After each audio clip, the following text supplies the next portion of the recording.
She doesn't belong here." The words, sharp and cold, sliced through the tranquil afternoon air of Maple Grove, one of Riverside County's most exclusive neighborhoods. They came from Jane Mitchell, a woman whose face was a mask of self-righteous certainty. Moments later, the peace was shattered by the blare of police sirens. This was no ordinary emergency. What unfolded on that sun-drenched street would shake the community to its core, forcing everyone to confront what they thought they knew about justice and prejudice.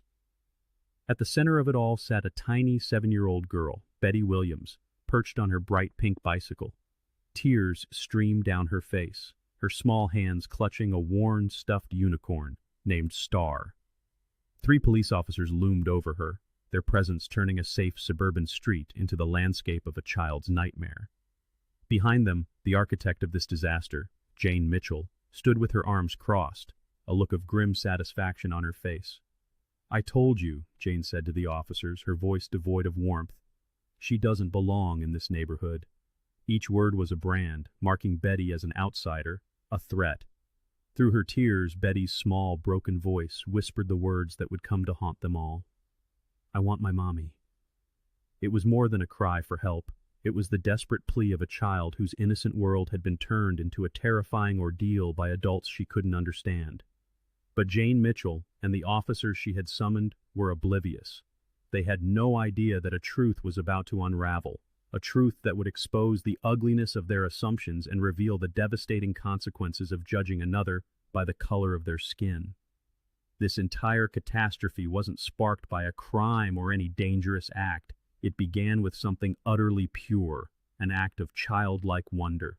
To understand the depth of the injustice, we must go back 45 minutes, to a time when 7-year-old Betty Williams was simply being what every child deserves to be: curious, joyful, and completely innocent. The story of how this nightmare began is the story of 3 lives colliding on one fateful afternoon. It is a story of how prejudice and a bitter heart can shatter the world of a child. First, there is Betty Williams. On that morning, she wore her favorite purple dress and sparkly unicorn sneakers that lit up with every step. Small for her age, she had bright, curious eyes and a smile that could melt the sternest heart. Betty was new to Maple Grove, a neighborhood of sprawling homes and manicured lawns. She was a gentle soul who loved butterflies and collected beautiful rocks, which she kept in a special box under her bed. Her dreams were as big as the sky. She wanted to be a princess scientist who discovered new planets, hoping to find butterflies living there too. Her most precious possession was Star, the stuffed unicorn. Star was more than a toy. It was the last gift her daddy had given her before his final military deployment, from which he never returned. The worn fabric of the unicorn held all of Betty's memories of him, of bedtime stories, piggyback rides, and his promise to always watch over her from the stars. Carrying Star made her feel as if her daddy was still there, protecting her. Then there is Betty's mother, Chief Sarah Williams. At 38, Sarah had fought for every accomplishment. She was the newly appointed police chief of Riverside County, one of the most powerful law enforcement positions in the state, and one of only 3 black women to ever hold such a rank in the county's history. A single mother, she had worked 16-hour days to afford their new home in Maple Grove, choosing the neighborhood for one reason: its renowned school district. She wanted Betty to have every opportunity she never had, to grow up in a place where she could feel safe to dream. That morning, after walking Betty to her first day at Maple Grove Elementary, Sarah had headed to work, unaware that while she was fighting for justice in the city, her own daughter was about to become a victim of the very prejudice she fought against every day. And finally, there is Jane Mitchell. 45 years old, Jane lived directly across the street from the Williams family. She called herself the neighborhood watch coordinator, but in reality she was a woman whose life had spun out of her control, leaving her desperate to control everyone else's. Recently divorced, jobless, and stripped of her savings, the only domain Jane felt she had left was her neighborhood. When the Williams family moved in 2 weeks prior, something dark stirred within her. For 14 days she watched them like a predator, timing their movements, noting their visitors, waiting for any excuse to act on the prejudice festering in her heart. That afternoon began with a triumph for Betty. She had a wonderful first day at her new school, even making a friend named Emma who loved butterflies just as much as she did. Feeling brave and happy after school, Betty decided to explore her new neighborhood on her pink bicycle, searching for pretty rocks just as her daddy had taught her. He used to say that every rock had a story, a hidden treasure for those who looked closely enough. She had no idea that from a window across the street, Jane Mitchell was watching her every move. Jane didn't see a child's innocence or curiosity. She saw something she feared, something she was determined to stop. The stage was set. An innocent child, a fiercely protective mother, and a bitter woman whose prejudice was about to erupt. Betty pedaled slowly, her unicorn sneakers glinting in the sun, her eyes scanning the ground. In her backpack, she carried a small magnifying glass, a gift from her new teacher that morning. Near the community mailboxes, something caught her eye. Half buried in the mulch was the most beautiful rock she had ever seen, smooth and shiny with tiny sparkles that danced in the light. Her heart leaped with excitement. This was a true treasure. She carefully picked it up and, pulling out her magnifying glass, saw tiny crystals that looked like diamonds. She giggled with pure joy, imagining her daddy watching from heaven, proud that she remembered his lesson. She was so lost in her discovery that she didn't see the figure striding purposefully across the street towards her. "What are you doing digging around our mailboxes?" Jane's voice cut through the air like a shard of glass. Startled, Betty looked up. Her first instinct was to share her joy. "Look what I found," she said, holding up the sparkling rock with a wide smile. "My daddy taught me to look for special rocks." Jane snatched the rock from Betty's small hand. "You're not supposed to be here," she said coldly. "Where are your parents? What are you really doing?" Betty's smile vanished. "That's my treasure," she whispered, her voice trembling. "I found it." "I don't care what your daddy taught you," Jane snapped. "You don't belong here. We don't have children running around unsupervised, digging through our property." Nervously trying to explain, Betty mixed up her new address. "I live at 412 Maple Street," she said, when it was actually 421. It was an innocent mistake, but to Jane, it was proof of deceit. "Little girls don't lie unless they're up to something," Jane said with a cruel smile. "First the mailboxes, now you're lying about where you live." Tears began to well in Betty's eyes, not of guilt, but of pure, terrified confusion. Why was this grown-up being so mean? Jane watched her cry with no sympathy, interpreting the tears as an admission of wrongdoing. That's when she pulled out her phone and began filming. "I'm documenting suspicious activity in our neighborhood," she announced. Terrified, Betty tried to pedal away, but her little legs couldn't outpace Jane's determined stride. "We're not going anywhere until we figure out what you're really doing here," Jane called out, her voice growing louder. In her panic, Betty lost control of her bike. The magnifying glass fell from her backpack and shattered on the sidewalk. It was her first gift from her new teacher, and now it was broken. The sight of it sent a fresh wave of heartbreak through her, and she began to sob.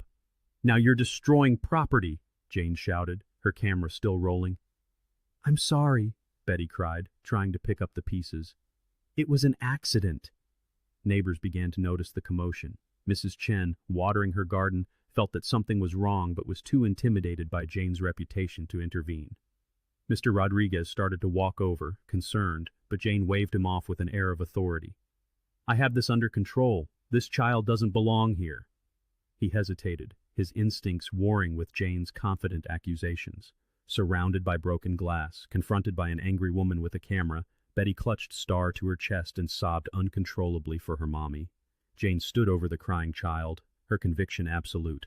In her twisted mind, the tears, the broken glass, the mixed-up address, it was all evidence. What she did next would escalate this confrontation into every parent's worst nightmare.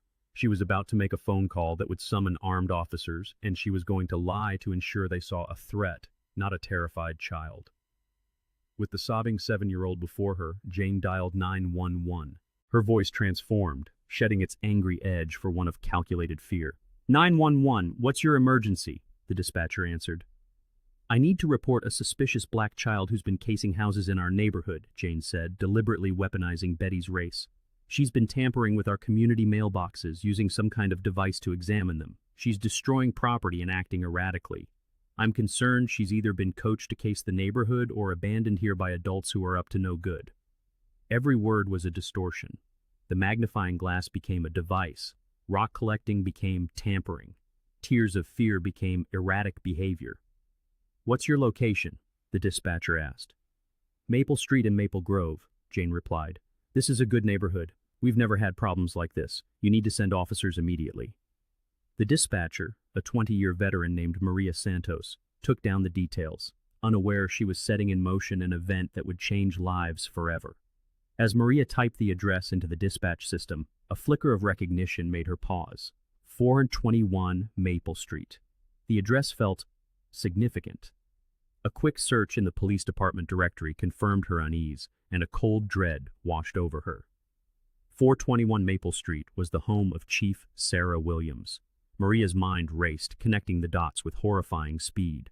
A report of a suspicious black child at the police chief's own home. This was no coincidence. She tried calling the chief's direct line, but it went straight to voicemail. She tried again. Nothing. What Maria couldn't know was that Chief Williams was in the most critical meeting of her career.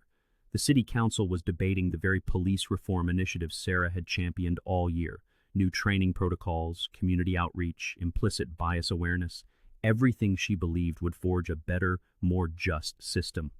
Her phone was on silent, buried in her bag, because the future of law enforcement in their county hung on this very discussion. As she sat at that long conference table, passionately arguing for policies to protect innocent people, her own daughter was becoming a victim of the exact prejudice she was fighting to dismantle. The irony was a silent, heartbreaking scream. Back on Maple Street, 7-year-old Betty heard the woman, Jane, speaking into her phone. She was too young to understand the nuances, but one word cut through her fear like a shard of glass. Police. In Betty's world, the police only came for bad people.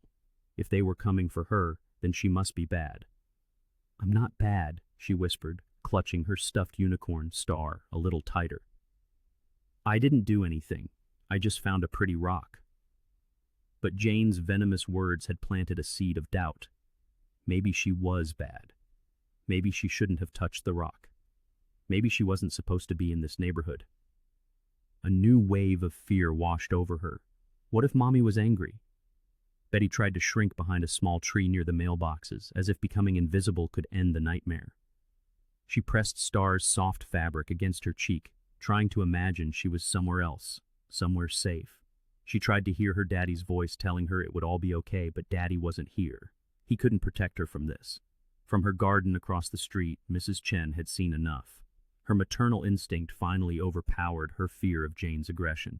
Setting down her watering can, she walked slowly toward Betty, her heart aching for the terrified child. "Little girl, you okay?"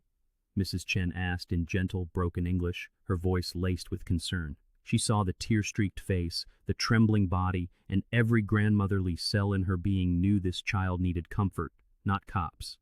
Betty looked up, her vision blurred by tears. Here was a grown-up who wasn't yelling, who wasn't taking pictures, who spoke with kindness. "I want my mommy," she whispered. "Where is Mommy?" Mrs. Chen asked softly, kneeling to her level. "She's at work," Betty sobbed. "She's the police chief. She helps people. She would make this lady stop being mean to me." Mrs. Chen's eyes widened. The police chief? Jane had called the police on the police chief's daughter. She glanced at Jane, still on the phone, weaving her web of lies to the dispatcher. Mr. Rodriguez, who had also been watching from his porch, saw Mrs. Chen approach and found his own courage. He walked over just as Jane was ending her call. "Excuse me," he began politely, "but I've been watching. That little girl wasn't doing anything wrong. She was just looking at rocks. She's clearly frightened." Jane cut him off, her voice sharp with indignation. "You people don't understand what you're seeing," she snapped. "This child has been acting suspiciously for an hour. She was tampering with mailboxes, she lied about her address, and she destroyed property. This is a serious situation." "But she's just a little girl," Mr. Rodriguez said, baffled by her hostility. "She's crying. Maybe we could just help her find her parents." "You're being naive," Jane interrupted again. "Some of us actually care about protecting this neighborhood. Some of us aren't afraid to do what's necessary when we see suspicious activity right under our noses." The message was clear. In Jane's twisted reality, their compassion was a weakness, a blindness to a threat only she could see. Anyone who defended Betty was an accomplice. Hearing the adults arguing about her sent Betty into a fresh spiral of panic. She remembered the smartwatch Mommy had given her for emergencies. With trembling hands, she tried to activate it, but her tears blurred the small screen. "Mommy, help me," she pleaded to the watch, not realizing the call hadn't gone through. "Please come home. There's a scary lady, and she called the police on me. I didn't do anything bad, I promise. I just found a pretty rock like Daddy taught me." She kept talking to the silent device, her voice growing more desperate. "Mommy, I'm scared. I want you. Please make the scary lady go away." Her pleas echoed into nothing. She was utterly alone. Then, a distant wail sliced through the neighborhood quiet. Sirens. Everyone froze. A cruel smile of satisfaction spread across Jane's face. Mr. Rodriguez's expression soured with worry. Mrs. Chen squeezed Betty's hand tighter. For Betty, the world simply collapsed. "They're coming for me," she whispered, her voice hollow with terror. "I'm going to jail. I'll never see my mommy again." 3 police cruisers rolled to a stop, their lights painting the street in flashing strokes of red and blue. Out stepped Officer Jackson, a 15-year veteran known for his by-the-book approach. He was followed by Officer Miller, a 10-year veteran who prided himself on being tough on crime, and Officer Thompson, a rookie still finding her footing. They had received Jane's report through dispatch. They expected a genuine threat, a juvenile tampering with federal property. They arrived ready to investigate a crime. "Are you the one who reported suspicious activity?" Officer Jackson asked Jane. "Yes, officer," Jane said, adopting the voice of a concerned citizen. "Thank you for coming so quickly. This child has been acting very strangely. I was worried about what she might be planning." Officer Miller glanced at Betty, now a small, sobbing ball behind the tree, clutching her unicorn. To his experienced eyes, she looked like a scared little girl, not a criminal. Still, dispatch had reported suspicious behavior, and criminals came in all shapes and sizes. Officer Thompson felt a knot tighten in her stomach. Her academy training had emphasized de-escalation, but her instincts screamed that something was profoundly wrong here. A 7-year-old with a stuffed animal didn't match the threat level described. The 3 officers approached Betty, entirely unaware they were investigating the daughter of their own chief. Jane stood behind them, watching her plan unfold. Mrs. Chen and Mr. Rodriguez looked on, helpless, as 3 armed officers surrounded a crying child whose only crime was existing in the wrong place at the wrong time. Betty looked up at the uniformed figures towering over her and whispered the words that would later haunt them all. "I want my mommy. Please. I just want my mommy." But her mommy was still in that meeting, fighting for a future that was being stolen from her own daughter, one terrifying moment at a time. The sirens had stopped, but for Betty, the nightmare was just beginning. Officer Jackson approached the scene with 15 years of experience guiding his steps. He'd handled thousands of calls, but the sight before him defied all logic. Curled behind a tree was the smallest 7-year-old he had ever seen, dressed in a purple dress and unicorn sneakers, clutching a stuffed animal as if it were a shield. She was sobbing so violently her entire body shook. This was the suspicious threat that warranted 3 units? "This is what you called about?" he asked Jane, his voice dripping with skepticism. But Jane was prepared. "Don't let her appearance fool you," she said, her tone laced with self-righteous certainty. "I've been watching her for over an hour. She was using some kind of device on our mailboxes, clearly casing the neighborhood. When I confronted her, she couldn't give me a straight answer about where she lives. Then she destroyed property and tried to run." Officer Miller stepped forward. He'd seen it all in his 10 years, and he knew to take every report seriously. "We need to establish what happened here," he said, his voice a stern, authoritative command intended to control the situation. To Betty, it sounded like pure anger. Her crying intensified as she tried to make herself smaller, convinced she was in terrible trouble. Officer Thompson, the rookie, hung back, a growing sense of dread coiling in her gut. The child's terror was palpable. The stuffed unicorn, the desperate sobs, it all felt wrong. But she was new, and questioning her senior partners in front of civilians felt like a line she couldn't cross. Seeing she had Miller's attention, Jane pressed her advantage. "Officers, I know what belongs here and what doesn't. She claimed to live on this street, but when I asked for her address, she gave me the wrong house number. That's when I knew she was lying. Children don't make mistakes like that unless they're coached." Miller nodded, taking notes. It sounded logical. "Little girl," he said, approaching Betty, "we need to ask you some questions. Can you tell us your name and where you live?" Betty looked up at the big, scary man in the uniform. My, my name is Betty," she stammered through sobs. "I live over there," she pointed vaguely, her hand shaking. "Your exact address?" Miller pressed, interpreting her fear as evasion. Betty's mind was a fog of terror. The numbers jumbled. It's 4 and 12? No, wait. 421, I think." Miller exchanged a look with Jackson. Jane was right. The kid couldn't give a straight answer. But Thompson was watching Betty's face, seeing not deception, but the pure, unadulterated fear of a child who was completely overwhelmed. "Maybe we should try a different approach," she suggested quietly. "We need to follow procedure," Miller cut her off. Mrs. Chen found a courage she didn't know she possessed. "Officers, please," she said, stepping forward. "This little girl, she was just playing. She finds a pretty rock. She is not doing anything bad," Mr. Rodriguez added his voice. "I saw the whole thing. She wasn't tampering with anything." "These people didn't see what I saw," Jane scoffed, dismissing them. "They're trying to cover for her because they feel sorry for her." The crowd of neighbors was growing, the pressure mounting. Officer Jackson was caught between conflicting stories and his own gnawing intuition that this was all fundamentally wrong. That's when Chief Sarah Williams' phone, finally switched off silent, buzzed with an emergency notification. Her meeting had just ended. She glanced down, and her blood ran cold. Police response requested at 421 Maple Street regarding suspicious juvenile activity. Her address, her home, where Betty was supposed to be safe. Sarah ran from the building, her mind a maelstrom of worst-case scenarios. Turning onto her street, she saw it. 3 of her own police cars, lights flashing, and a crowd of neighbors. And in the center of it all, her heart stopped. Her 7-year-old daughter surrounded by officers, sobbing on the ground, clutching Star for dear life. This was the nightmare. The one that kept her awake at night. Her brilliant, beautiful black child, seen not as a treasure, but as a threat. Still in her civilian clothes, she slammed the car into park and ran. The officer saw only another citizen approaching. "Betty!" Sarah cried out, her voice a mix of desperation and love. "Betty, Mommy's here!"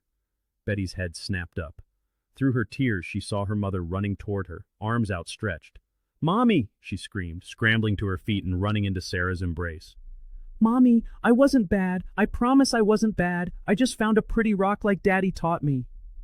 The 3 officers watched, frozen, as the suspicious threat collapsed into the arms of this woman. The way she held the child, the fierce protective love in her eyes, told them everything. "It's okay, baby," Sarah whispered, holding her daughter tight. "Mommy's here now. You're safe." Officer Jackson approached cautiously. "Excuse me, ma'am. Are you this child's mother?" Sarah looked up, her eyes blazing with a protective fury he had never seen before. "Yes," she said, her voice dangerously calm. "I'm Chief Sarah Williams, and this is my daughter Betty." The words landed like a physical blow. Chief Williams, their boss. They had just spent 30 minutes investigating her daughter. Officer Thompson felt a wave of nausea. She had stood by while the system she swore to uphold terrorized an innocent child. Miller's mind reeled. He had treated his chief's daughter like a suspect. Jackson went into damage control mode, but it was too late. The damage was done.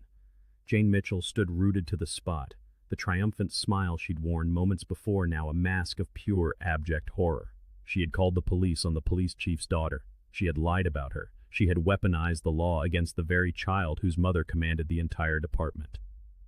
I didn't know," Jane stammered, her voice a reedy whisper that was swallowed by the tense silence. "She looked suspicious. I was just trying to protect the neighborhood. I didn't know who she was." But the words sounded hollow, a desperate, flimsy defense against a truth that was now laid bare for all to see. Jane hadn't called the police because 7-year-old Betty was doing anything wrong. She had called because Betty was black, and in Jane's mind, a black child did not belong in her neighborhood. The crowd of neighbors, drawn by the flashing lights, now looked at Jane with a slow, dawning horror. A current of disgust and shame rippled through them. They had stood by and watched a little girl's innocence be shattered, and they had let it happen. Some had tried to speak up, but their voices had been too quiet, their actions too late. Sarah, the police chief, looked from the officers to Jane, then to the faces of her neighbors. Her heart was a crucible of rage and heartbreak, a searing heat that threatened to consume her. This was her daughter, her baby. And these people had twisted an innocent afternoon into a nightmare that would shadow her for years. Holding Betty tight against her, Sarah made a silent vow. This would not go unanswered. The reckoning that was coming would change everything. Because when you harm the police chief's child, your prejudice doesn't just invite consequences. It summons the full, unyielding weight of a mother's fury, fused with a leader's power to demand justice. Chief Sarah Williams felt Betty's small body tremble against her chest, the sobs slowly quieting into shuddering breaths. As she whispered words of comfort, her eyes scanned the scene with the sharp focus of a commander witnessing a catastrophic failure of her own system. When she finally spoke to her officers, her voice was unnervingly calm, yet every word vibrated with a controlled fury. "Officers, I want a full report on my desk explaining exactly how my 7-year-old daughter became a suspect in her own neighborhood." Her tone was professional, measured, and in its restraint, absolutely terrifying. "I want to understand the chain of command, the series of decisions that led to 3 patrol cars responding to a call about a child holding a stuffed unicorn." Officers Jackson, Miller, and Thompson stood rigid, the weight of their careers pressing down on them. They had not just made a mistake, they had participated in the traumatization of their chief's daughter. "Ma'am," Officer Jackson began, "we responded to a call reporting suspicious behavior." "Stop," Chief Williams cut him off, her voice like a blade. "Before you tell me about the call you received, I want you to tell me what you saw when you arrived. When you looked at my daughter, what did you see?" The officers exchanged an uneasy glance. They had seen a tiny, crying child clutching a toy. They had seen innocence and terror, but they had allowed Jane's poisoned narrative to override the evidence of their own eyes. Just then, Mrs. Chen, an elderly neighbor, stepped forward. In her weathered hands, she held the broken pieces of Betty's magnifying glass. "Chief Williams," she said in careful, accented English, "your little girl, she was just looking at rocks. Like little scientist. She find pretty rock, she used this to look close. She not doing anything bad." Mrs. Chen placed the shattered lens in Sarah's free hand. The symbolism was lost on no one. A simple tool for exploring the natural world, a gift from her teacher, now destroyed in the chaos of a baseless accusation. Mr. Rodriguez stepped up to support her account. "Chief, I saw the whole thing from my yard. Your daughter was playing. She found a rock near the mailboxes and was just looking at it." Miss Mitchell approached her, yelling, interrogating her like she was a criminal. The truth was now undeniable. Betty hadn't been casing houses or destroying property. She had been a curious 7-year-old finding wonder in the simple things. Chief Williams looked at her officers, the weight of her disappointment palpable. "This is a teachable moment," she said, her voice carrying the authority of a leader who had fought for years for better policing. "What happened here today represents everything wrong with how we sometimes approach our communities." Shifting Betty to one arm, she addressed them directly. "You received a call, but when you arrived, you saw a frightened child. Your training, your very humanity, should have told you to de-escalate. Instead, you allowed the caller's bias to dictate your response to a 7-year-old girl." Officer Thompson, the rookie, spoke, his voice thick with emotion. "Chief, you're right. It felt wrong from the start. But I didn't speak up. I am so sorry." "Officer Thompson," Sarah replied, her gaze softening for a moment. "Your instincts were correct. In the future, trust them. Good policing requires the courage to question an order when it feels wrong." She then turned her attention to all of them, her voice ringing with authority. "Effective immediately, we are implementing mandatory retraining for all officers on community de-escalation, with a specific focus on interactions involving children. We will also establish new protocols for vetting calls that may be motivated by racial bias." Betty, who had been listening quietly, tugged on her mother's sleeve. "Mommy?" she whispered. "I still have my treasure rock." She opened her small hand to reveal a smooth, shiny stone. the very rock Jane had snatched away as evidence. In Betty's palm it was exactly what it was, a pretty stone that had caught a child's eye. "Oh, Betty," Sarah said, her voice breaking with love, "it's beautiful. Look how it catches the light. Daddy would be so proud you remembered what he taught you about finding treasures." Watching this tender moment, the officers finally grasped the full, devastating scope of their failure. They had terrorized a child for collecting rocks. They had treated natural curiosity as a criminal act. They had let prejudice blind them to innocence. Officer Miller, who had been the most stern, stepped forward, his composure cracking. "Chief Williams, Betty, I owe you both an apology. I failed to see what was right in front of me. I am deeply sorry for the fear I caused." Word of the incident spread through the neighborhood like wildfire. Parents were horrified. The event forced everyone to look inward, to confront their own biases and their complicity in a system that had failed a child. That evening, Mrs. Chen went to the store and bought a new magnifying glass. The next morning she left it on the Williams' doorstep with a note, "For the little scientist, keep exploring." Mr. Rodriguez organized a neighborhood meeting. "We have to talk about this," he urged everyone he saw. "We failed that little girl, and we have to do better." Jane Mitchell faced the immediate consequences of her actions. Chief Williams filed charges against her for making a false police report. The Homeowners Association held an emergency meeting and unanimously voted to remove her from all leadership positions. But her true punishment came from the community she claimed to protect. Neighbors she had known for years now averted their eyes. Doors closed as she approached. Her own prejudice had isolated her more effectively than any wall ever could.